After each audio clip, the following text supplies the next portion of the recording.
राधे राधे दोस्तों, जय श्री कृष्ण। तो आइए श्रवण करते हैं बछवारस पौराणिक कथा। जन्माष्टमी के दिन भाद्रपद भादो द्वादशी को बछवारस का पर्व मनाया जाता है। बछवारस के दिन विवाहित महिलाएं पुत्र प्राप्ति और पुत्र हैं तो उसकी मंगल कामना के लिए व्रत करती हैं। इस दिन व्रत रखने वाली स्त्री को गाय के बछड़े की पूजा करनी चाहिए। गाय का बछड़ा न हो मिले तो बछवारस की पूजा के लिए मिट्टी का गाय का बछड़ा बनाकर भी पूजा की जाती है। बस कुछ समय पहले की बात है। एक गांव में एक साहूकार अपने 7 बेटे और पोतों के साथ रहता था। उस साहूकार ने गांव में एक तालाब बनाया था, लेकिन कई सालों तक वह तालाब नहीं भरा था। तालाब नहीं भरने का कारण पूछने के लिए उसने पंडित को बुलाया। पंडित ने कहा कि उसमें पानी तभी भरेगा जब तुम या तो अपने बेटे या अपने पोते को बलि दोगे। तब साहूकार ने अपनी बड़ी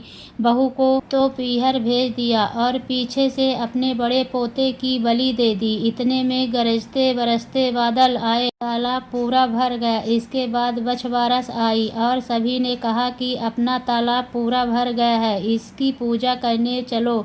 साहूकार अपने परिवार के साथ तालाब की पूजा करने गया। वह दासी से बोल गया था, गेहूला को पका लेना। गेहूला से पर गेहूं के धान से था। दासी समझ नहीं पाई। दरअसल गेहूला गाय के बछड़े का भी नाम था। उसने गेहूला को ही पका लिया। बड़े बेटे की पत्नी भी पीहर से तालाब पूजने आ गई थी। तालाब पूजने के बाद वह अपने बच्चे से प्यार करने लगी। तभी उसने बड़े बेटे के बारे में पूछा। तभी तालाब में से मिट्टी से लिपटा हुआ उसका बड़ा बेटा निकला और बोला, माँ मुझे भी तो प्यार करो। तब सास बहू एक दूसरे को देखने लगी। सास ने बहू को बलि देने वाली सारी बात बता दी। फिर सास ने कहा कि बछवारस माता ने हमारी लाज रख ली और हमारा बच्चा वापस दे दिया। तालाब की पूजा करने के बाद जब वह वापस घर लौटे तो उन्होंने देखा बछड़ा नहीं था। साहूकार ने दासी से पूछा, बछड़ा कहाँ है? तो दासी ने कहा कि अपने ही